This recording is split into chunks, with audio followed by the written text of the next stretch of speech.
Hi all, so welcome back.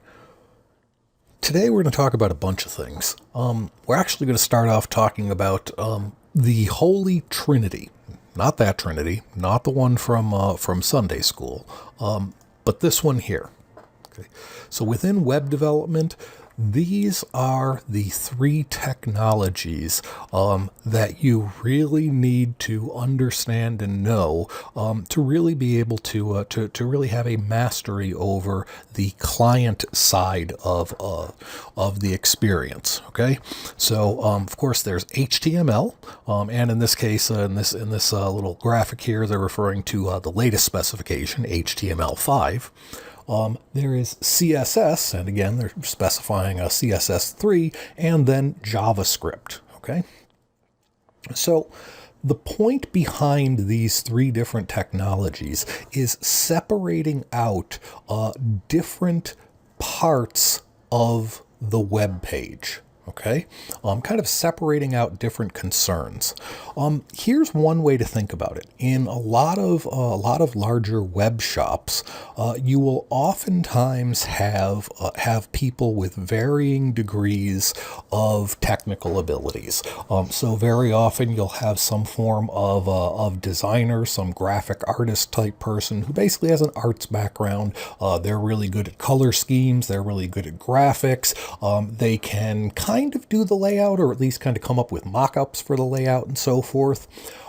You may have sort of a general front end person for kind of dealing with the overall structure and maybe some behavior and so forth. Okay, so part of this idea is to separate out some of the different roles and some of the different things that go on. Okay, now in the early days of HTTP, basically we didn't have all this stuff. Okay, we had HTML and that was it.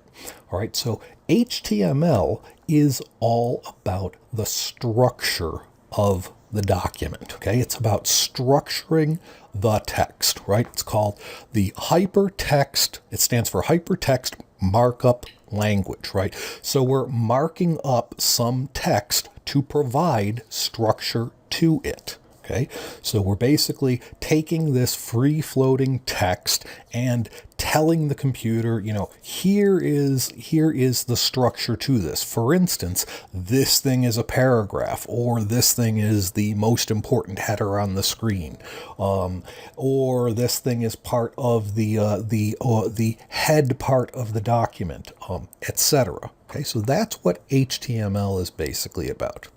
CSS stands for Cascading Style Sheets, and it is solely about presentation, right? How the page looks. Okay, just to give you a quick, kind of idea about the real power of this, there's something called the CSS Zen Garden, and if you Google this. Right, so it's actually kind of cool because what you actually see here, you'll see a bunch of websites that all look, fairly different and so forth, right? So if I just kind of open up a bunch of these, just so you can kind of take a look, right? Beauty of CSS design, okay, that's very nice, yeah, right? So on and so forth, right? But here's actually here's the little secret about it. If you look closer, the HTML for all of these is the same. Okay, that's the point behind the CSS Zen Garden. Okay, the HTML itself is all the same for this, and the only difference basically is the CSS itself. Okay, so what changes is the CSS to give us a different look for each of the pages. All right. If you've ever dealt in, for instance, Word with things like styles in Word, it's kind of similar to that. Okay. So as I said, CSS, it's about don't need Trinity up anymore. Right. CSS, it's about the look, the overall look of how things are going to look in the browser. Finally, JavaScript is about behavior. Okay, so if we want animations, if we want various things happening on button clicks and so forth, right, JavaScript is going to be what we're going to use. Okay, so that's the basic idea of the Trinity. Okay, now In this video, I'm not going to talk any more about CSS and JavaScript, and I'm just going to start focusing in on HTML itself. Okay, so you currently have an assignment, which is to install an HTML an editor. The editor that we're going to start off using is called Brackets, and I have the links. For you to go to and so forth. But also looking at you can also take a look at the few extensions that you need to have and so forth. You could, if you really had to, if somebody was holding a gun to your head and said, here, fix my web page, you know what? You could open up Notepad and actually edit the document for their web page. I don't really recommend it. It's not going to be the greatest experience, but you know what? You could do it. Something like Brackets, it's aware of HTML, CSS, JavaScript. It's aware of the syntax. It does nice highlighting, all of those kinds of things. Okay, so that's and it's fairly lightweight. It's easy to install. All those things. So that's what we're going to start with here. Later on, as we start to do a little more serious stuff, we'll probably move into a more serious type of editor. But for right now, this is going to do us just fine. Okay, so as I said, you're going to install Brackets and so forth. So what I have here right now is actually I created this folder called Hello HTML right here, and all I did is I just dragged it over onto there. Basically, Brackets will kind of open up a folder and show you all the files. I don't have any files in there right now. It's empty.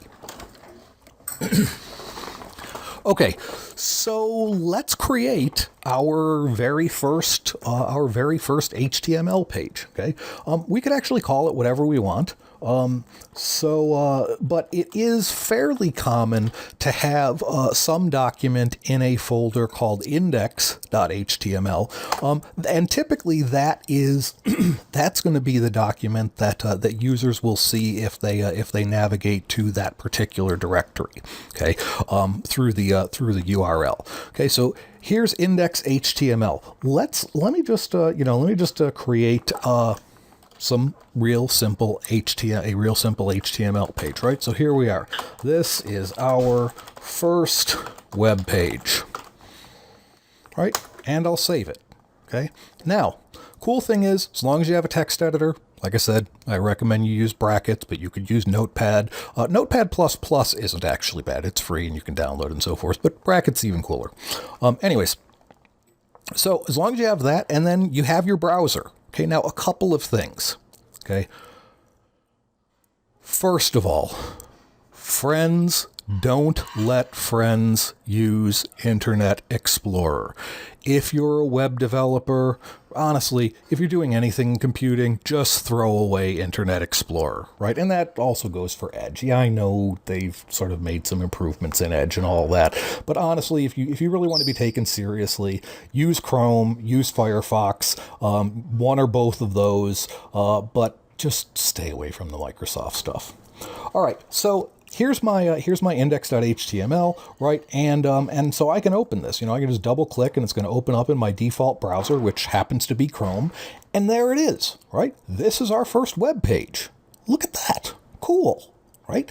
And I mean, the really cool thing is, let's face it, this doesn't really look like anything weird or different or anything like that, right? Now, let me show you some other stuff. Okay, so for instance, suppose I have this. Here is another paragraph. All right, and I'll save that. And I'm just going to go back over here and let's do a quick reload. Now notice, right? HTML doesn't actually care about the white space there, right? So turns out that the fact that we have these on different lines, and even if I put a whole bunch of extra lines in here, and even if I start doing crazy things like this, okay, so I'll go ahead and save that, right? Again, let me go ahead and reload. Notice it didn't change, okay? Why? Well, again, it doesn't really care about the white space, okay? If I want to adjust that structure, I need to actually use HTML tags to do that. Okay, so we call it our first web page, but it's really kind of a sort of web page, right? Yes, it is a web page. The browser will in fact display this stuff, but there's really no HTML in this. Okay, now here's one of the cool things. Okay, so if you took a programming class before, maybe you learned C, maybe you learned C++, you might have learned Java, whatever you learned, right? You invariably would take that code and you'd have to run it through the compiler, right?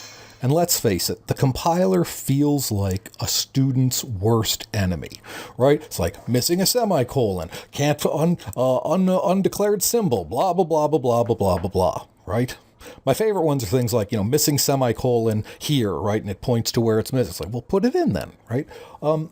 So, that can make for a kind of miserable-ish experience in terms of working with programming languages. The cool thing is, as an HTML developer, I don't actually have to worry about that, right? The browser is your friend. The browser's your bro. It's got your back. It does not care if you happen to have screwed up the syntax of HTML. It's going to do its darndest to try to render something usable on the page. Okay? So again, if you came from this programming background, you're like, I don't know about this and everything. It's okay. HTML, and the browsers, they're way, way easier. Incidentally, there actually was a time when the W3C wanted browsers to act more like compilers, and that is just sort of barf on invalid HTML. And the web developers and other browser developers said, no, we're not doing that. Basically just sort of revolted and so forth. So yeah, this kind of behavior is really helpful. And there's estimates of something like 90% of pages online have at least sort of one invalid or one error in them and so forth, right? I mean, the point is that you can make errors and the browser's going to handle it for you. Okay. So kind of cool. Makes it a lot more relaxed, a lot more easy to make use of this stuff.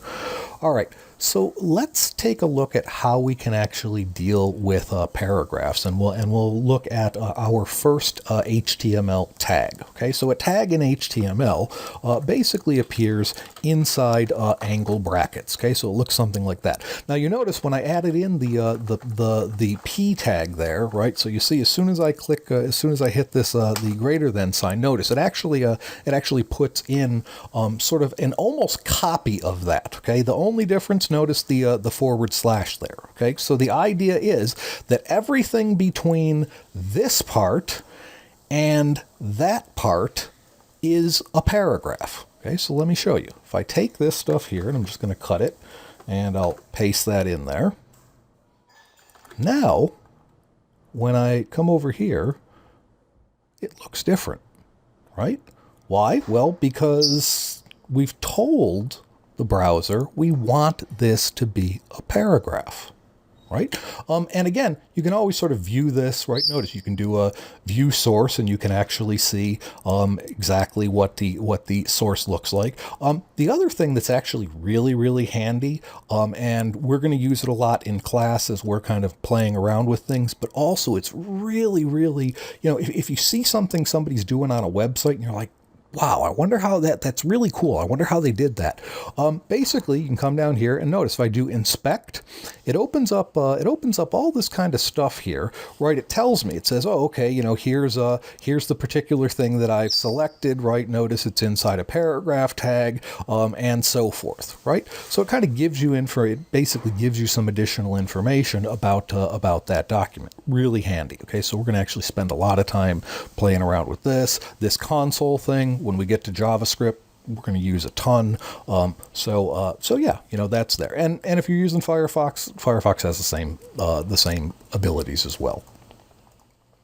All right. So in addition to even though it looks right, so to speak, on here, technically it isn't. I mean, my other paragraph is not actually a paragraph. It's not a paragraph until, in fact, I actually do that. Okay, now it's actually a paragraph, right? We are telling, we are using the paragraph symbol within HTML to say that, hey, this text is a paragraph, okay? That's how we add structure to the document, okay? And again, so I can come over to here and we can just load this up. And you notice it doesn't actually change because, well, this was already a paragraph, and so the other thing got pushed down and so forth.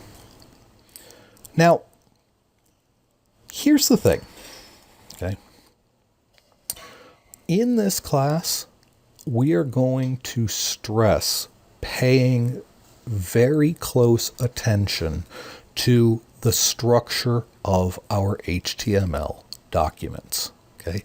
We want what are referred to as semantic coding or semantic tagging. Right? The idea is if there's an HTML tag that allows us to specify our intent, then we should be using that particular tag for that, right? And there's a couple of reasons why. One, it makes life easier for the browser. Okay, that is, we specify this stuff so the browser actually kind of can understand what our intent is, right? But there's other reasons as well. Things like, for instance, accessibility issues, where take, for instance, a person who is visually impaired, right? They can actually surf the web. The way they do that is they use programs called screen readers, right? The screen readers, essentially what they do, they are browsers that effectively read out loud the page, okay? But they can be sensible about how they process the page if the original developer has used semantic coding, right? Has used good coding to specify the parts of it and so forth, right? And that way the reader can, for instance, distinguish from the main content versus, say, something that's in a sidebar that might be an ad, or it might be just kind of an aside, an extra piece of information that isn't really essential to the overall meaning being conveyed. Now, here's the thing. So as I said, the intent behind HTML is that HTML is about the structure of the document. Okay. That said, initially, HTML wasn't that clean. And so there's a couple of things. One, there are a couple of tags that when you look at them, they seem to be more in the mode of a presentational tag, right? I'll give you an example. For instance, there is this tag B, which is bold. Okay. And so you'll notice when I put that in and I reload my page, right? Notice that becomes bold, right? That's a presentation. Pure and simple. Right? Again, from early versions of HTML, where we didn't have this nice clean separation of structure, presentation, and behavior. Now, if you look in HTML5 at kind of how they've worded some of these things, they've tried to kind of skirt around the issue and make it about structure and so forth, but realistically, it's presentational. Okay, let me show you another one. Just like we have a paragraph, there's another related tag, which is this one, BR. Okay. Now the BR tag stands for a line break, and it doesn't necessarily have a closing tag. I mean, you could technically write this, but frankly, the other web developers would point and laugh. All right. So generally, we don't do that. Sometimes you will see people do this. This is a self-closing tag, right? And this is totally acceptable to do as well.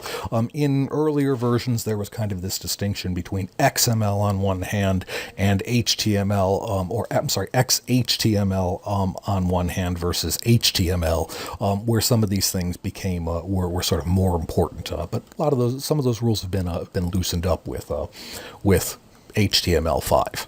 All right. So, anyways, come into here and notice it actually gives us a line break. So again, presentational, but notice the amount of line break that it gives us is different than the amount of line break that we get for paragraphs. Okay. See?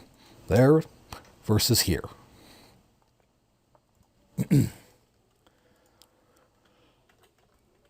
Now, other things. For instance, we can specify the level 1 header. Incidentally, which you can't quite see what I did there. So if I do H1 and I hit tab, notice it completes that, basically putting in the brackets and so forth. That behavior comes from the Emmet plugin here. Okay, so the Emmet plugin, which you are installing in your assignment, gives you that behavior, right? If you really like it, that's great. The cool news is it is not a feature that is unique to brackets. Emmet actually works as a plugin for many, many, many different kinds of editors. So, if you already have a favorite text editor, you can probably find an implementation of Emmet for that. Anyways. So let me just put kind of our, something like this, our first page, right? And for the most part, H1 was supposed to be the most important header. You can think of it as in an outline, it's the highest level of outline, okay?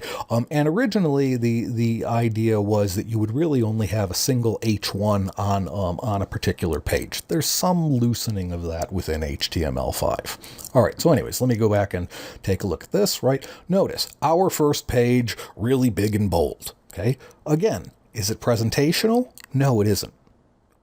Okay, and let me say that again. So is H1 presentational? No, it is not. Right? Now, what does, however, happen is that browsers all have their own default set of presentational rules for many of these old tags. H1 is a very old tag. So that very frequently, you will get you'll get basically this type of behavior. If I open up the exact same page in Firefox here, let's see, I'll show you that. Maybe.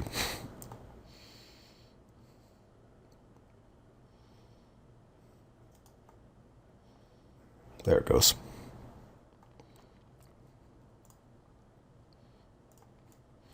Right, and there that is as well, right? So, notice, it gives us basically a very similar look. It's not necessarily going to be pixel for pixel identical, but yeah, it's going to give us kind of a similar look.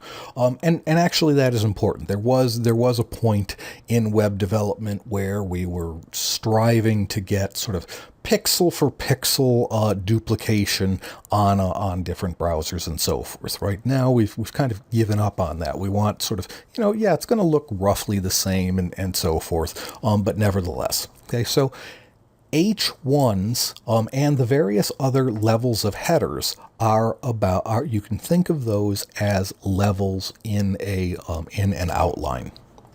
Okay. Now, let me show you a couple of other.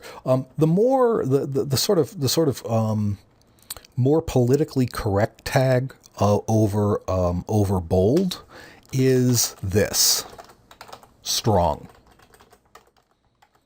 Oops. Okay. So the strong tag means that we want to have a large amount of emphasis for a particular item. Okay. And so, doing that, you'll notice that, it turns out it looks the same because the default styling actually is the same. Okay. But again, that also kind of allows us to communicate our intent a bit better. Again, for things like screen readers, what else might actually read web pages? Well, other programs might actually read web pages, right? Besides browsers, you can easily write programs to do what is called scraping a web page, that is grabbing information off of a web page to get at the information that's there. Right, and so having well-structured HTML makes that job a whole lot easier. Okay, basically part of kind of being a good citizen in terms of the web. All right, so there's our strong tag. Let me show you some of the other. Let me show you the other levels of headers, just so you can kind of see. Right, so this is going to be level 2, and we have an H3, which is level 3, and there's an H4, which is level 4, and an H5. And actually it goes to 6.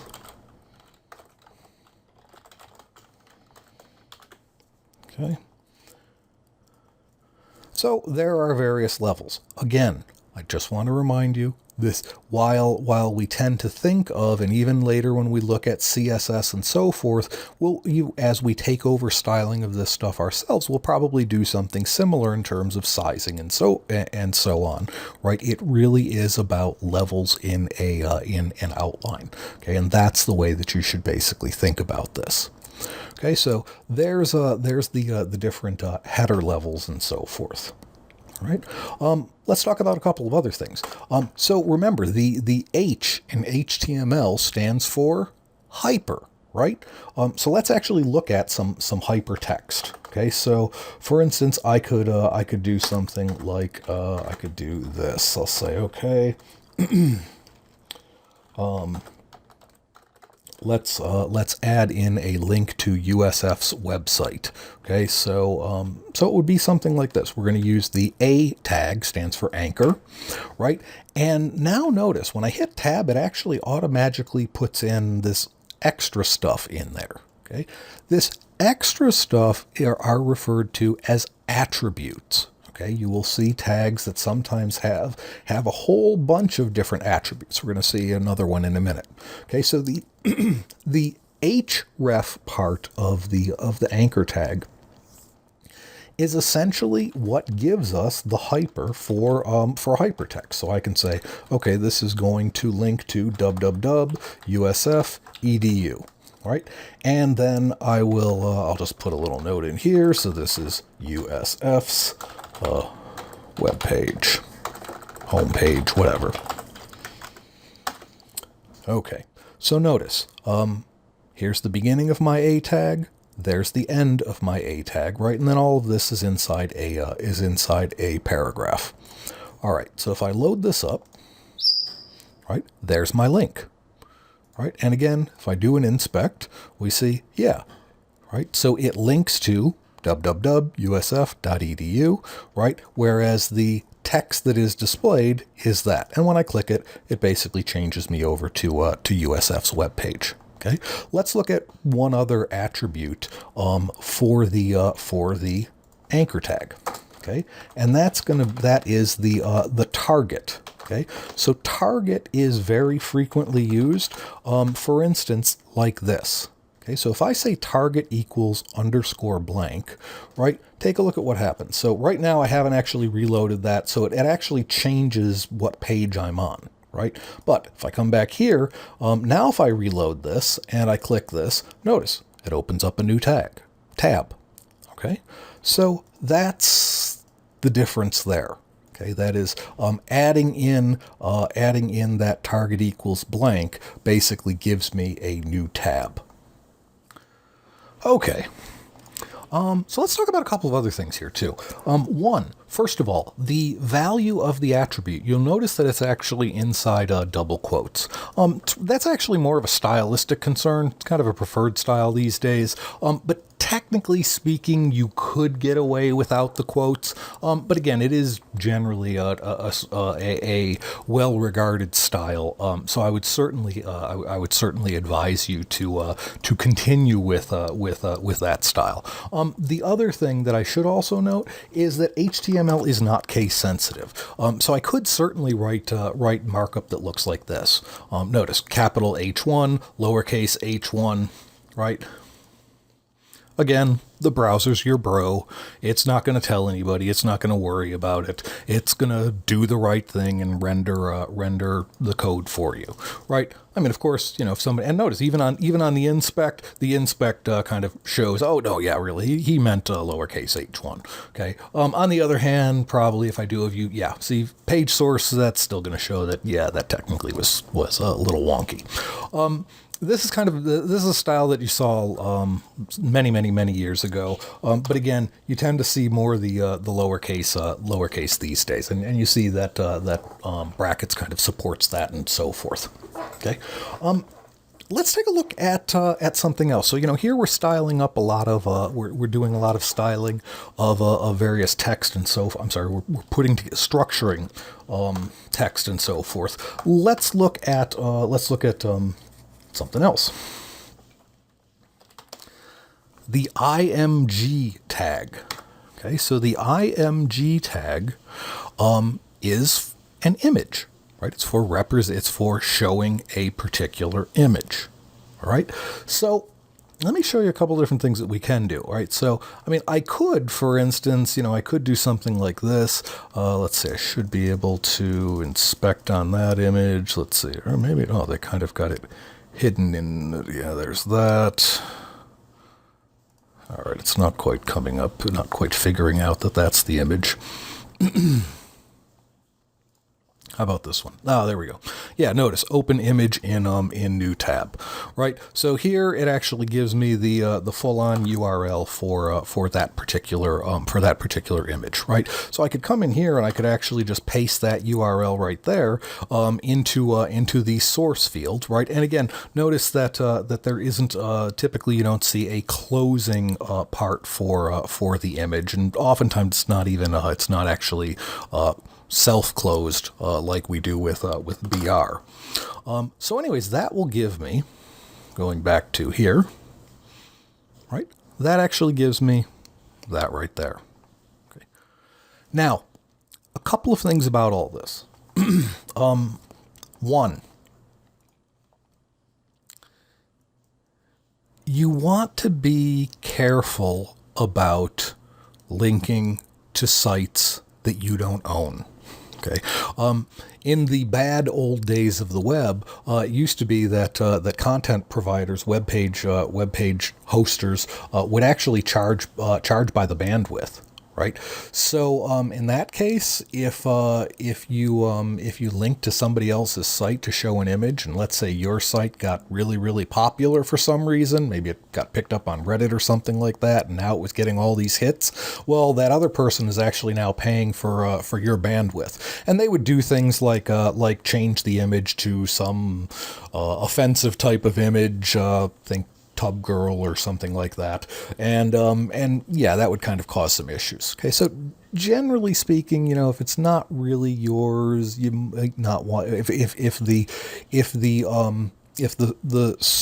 source isn't actually yours, then you may actually not want to use it. I mean, in general, you have to be worried also about copyright issues and so forth. If it's not if the image itself isn't yours, you also have those issues. Okay, so to host your own image, right, we can do that. Okay, so what I'm going to do, I'm just going to come over to here, and I'm just going to right click and I'll say save image as, and then I'm just going to navigate over to where I have all that stuff. So it's an IT web and hello, right, and there it is, hello, header logo PNG, right, and it gets saved in there. And so then I can do the following. I can just get rid of all of this extra stuff and simply have image source equals header-logo.png. So what that basically says is go back to the server where we came from, wherever this is being hosted, and in this case actually look in the exact same directory as index.html is, and put and then put that image. Okay, so let me make sure that's saved, and then I'll come over here, and sure enough, there it is. Okay, so you can see we get the image that way. Now, a couple of other things. It's real common to have folders here, so I might have something like an images folder, and then this thing actually lives in images. Okay, so now when I come over to here, notice we don't actually see that. We see this little kind of broken thing and so forth. Let's actually talk about that right now. That's what the alt tag is actually about. Okay, so I could put something here like a USF logo. And notice it actually will print the alternate text for us. Further, again, screen readers will actually use things like the alt tag to tell a person, a visually impaired person, what that image is supposed to be. Okay, so get into the habit, always provide a meaningful alt tag for your images.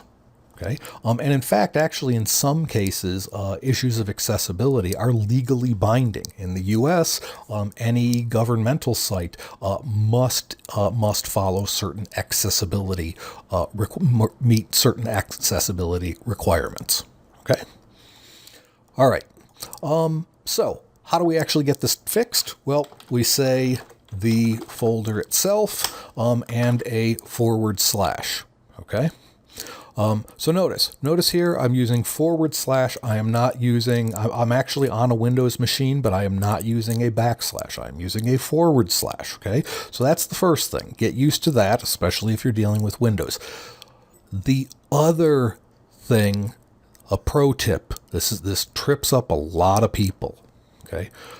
Windows, unlike many of the other operating systems, is not case sensitive when it comes to file names. Okay. Now, the most popular operating system for serving web pages is Linux. Okay, and Linux cares very much about the case of those things, of file names. Okay, so if you're working on a Windows machine, and that's fine, just get into the habit of actually caring about the case of your file names, right? Because otherwise, what's going to happen is you're going to play loose and fast, right? So, for instance, I could probably actually do this, and notice it's actually fine here, and then I upload it to my server, which is running Linux, and all of a sudden the image doesn't work, right? So be very careful about that. Okay, you want to make sure that case matters in terms of that stuff. Okay, now there's one other thing here that is you're probably not quite seeing because it really is happening too fast, but it has to actually do with the sizing of this element. Okay, so in the last video where we used Netcat to grab the page, okay, so you'll recall we actually grabbed the page, and we talked about the fact that any images on the page weren't actually displayed because the browser actually has to wait until it sees something like an image tag, and then it makes a separate request to the server to say, hey, send me that image. Okay. Now, depending on your connection speed, you might be on a mobile browser, you have one bar, that could actually take a reasonable period of time.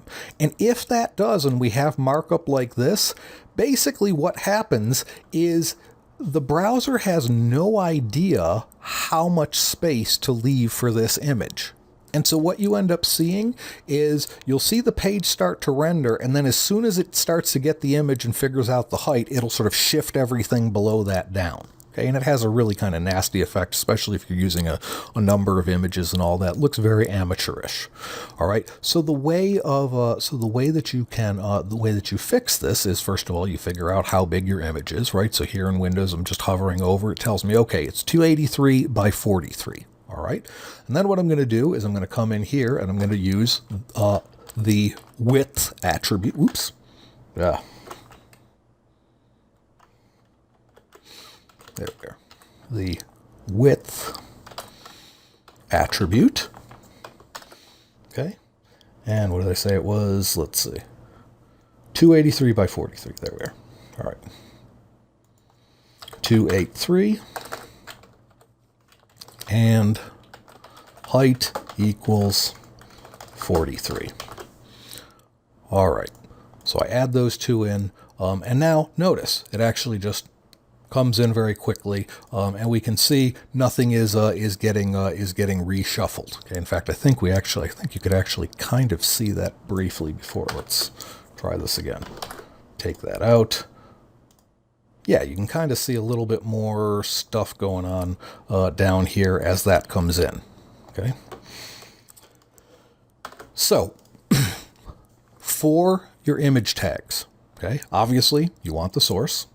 You're always going to have an alt, you're going to have a width, and you're going to have a height. Okay. Now, a couple of other things about widths and heights. I can, right? You can specify these like we have here in terms of pixels. I can also use percentages. So, for instance, I could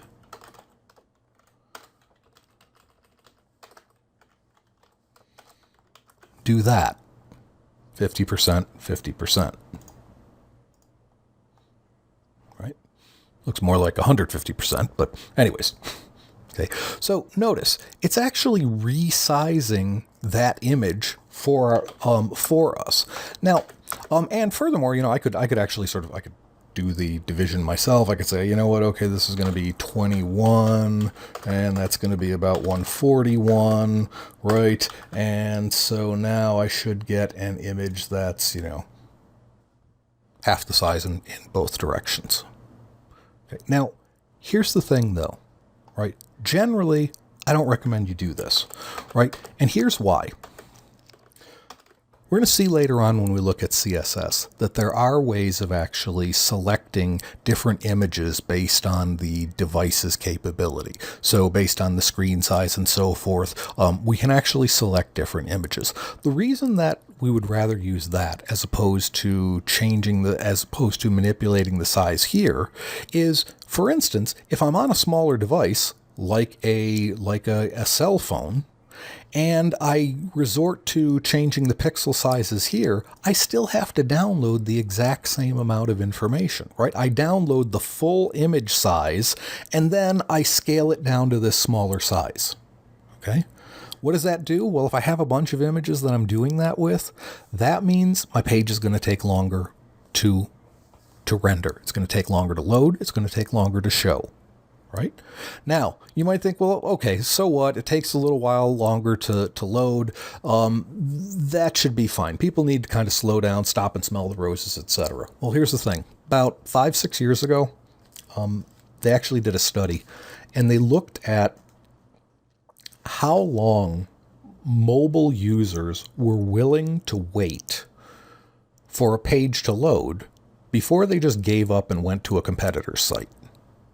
And at that time, it was about 6 seconds, the average.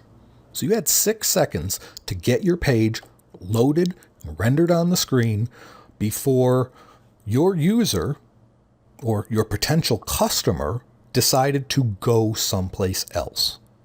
That's lost money from either your pocket if you're working for that company or your customer's pocket. Not acceptable. Right. A few years later, they actually did a study, and as if I remember right, I think it went down to about 3 seconds. Okay, we're getting more impatient. So the point is, these kinds of things do matter, right? They have actual tangible costs to them, right? In terms of money lost to companies. Okay, so your job as a web developer is really important. All right, so almost done. I know this video has been really long. I mean, we're at over 40 minutes at this point. But the thing is, our page isn't quite done yet. I want you may have noticed down here in the bottom, I have this little hazard sign, right? Now that hazard sign is actually coming from another extension that I have called the W3C validation, right? So if I click on this, notice it actually talks about, it says, oh, okay, I'm missing these things and I'm missing some other stuff and so forth, right?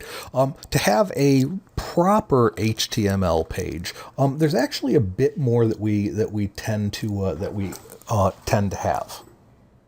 Okay, so let me show you what that starts to look like.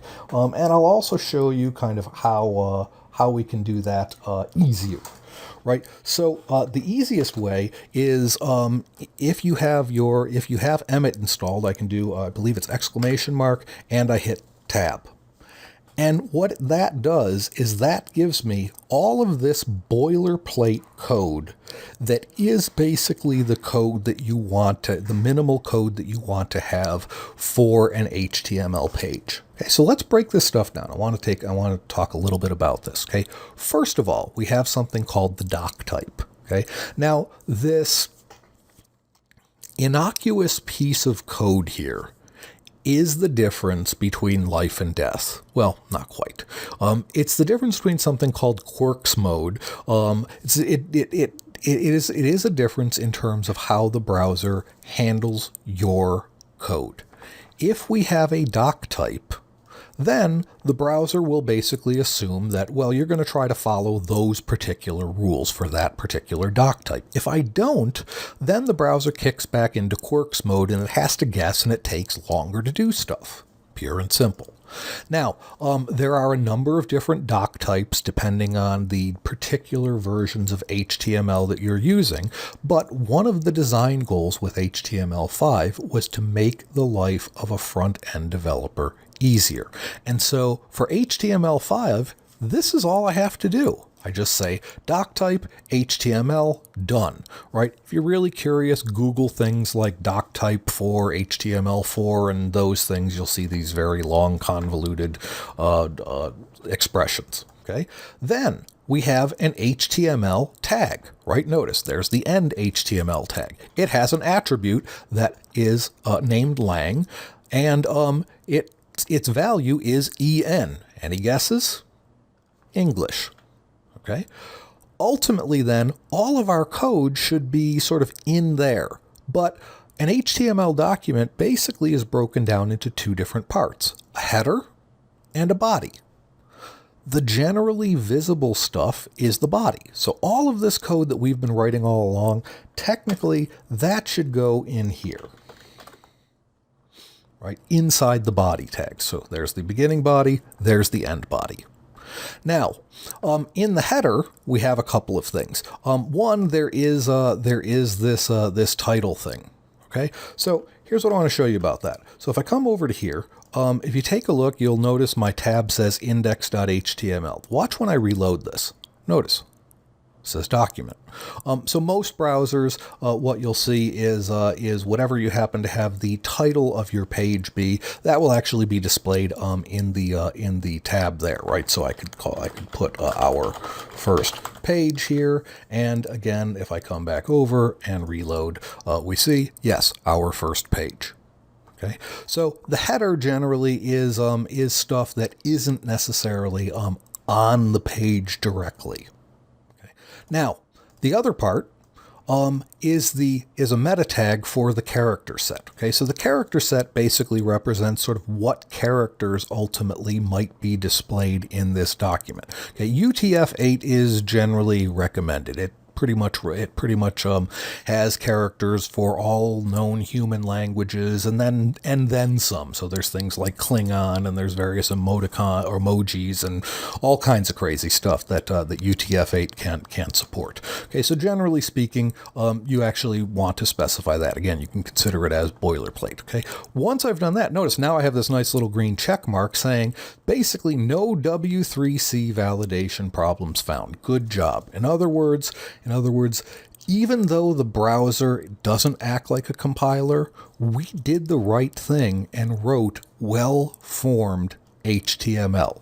Okay, so having that plugin is very helpful because it helps us to write better code, right? And writing better code means that the computers that process that code can process it much, much easier, right?